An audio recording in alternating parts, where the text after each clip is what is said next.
can almost feel the history and all the greats that played baseball on these hallowed grounds. For the second year in a row, the game of golf came to the friendly confines in a fun and cool way. We really have done everything we can to take this experience to the next level where customers feel like they get a tremendous amount of value. All in, people are paying a very reasonable amount for 3 to 4 hours of entertainment at an iconic stadium. They're able to be hanging out in the clubhouse and the concession stands and being able to go and experience from a 360-degree perspective an iconic stadium all around, 9 holes. Today, a lot of people don't have time to go out and play golf for 4.5 hours, and they can come here in an hour and a half with their buddies in a non-stressful way, get introduced to the game.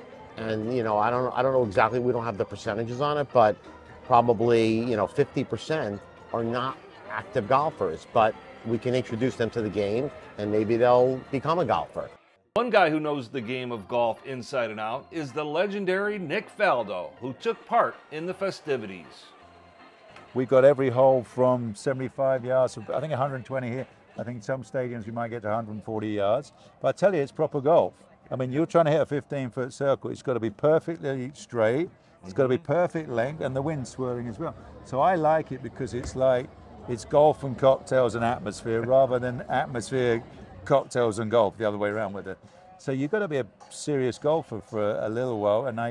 And what I'm most impressed, this is the first one I've seen, is the atmosphere. Look, everybody's having fun, even with people around that don't know each other. You can't create that. What about golf and baseball in general? Any similarities with the swing there? Oh, big time. Yeah? Oh, yeah. Timing? Absolutely. It's one of the few sports where, well, they're hitting a moving ball and they've really got to react because the thing's coming at them in all different shapes and, speeds.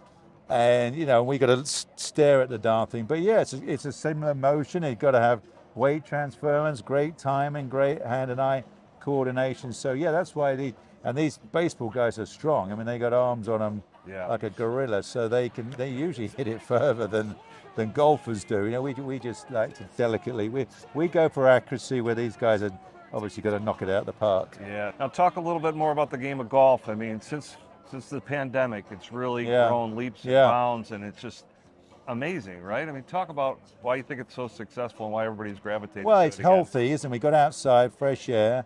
Parents were happy to get their kids out, and that's why I think this is really cool, because this is family golf.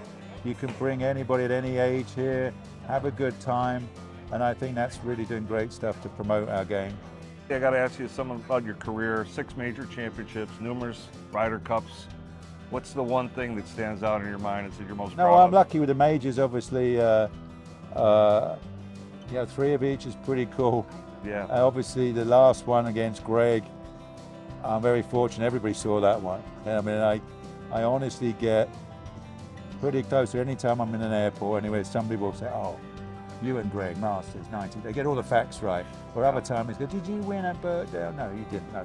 But they come up and they get all, I either started golf or they've whatever. Yeah. So I'm very fortunate, and I can travel the world. That's what I think is amazing, because it's nearly 30 years now. And I go and do design stuff, and the chairman will say, before we start meeting, tell us about 96. And I go, "You're kidding me.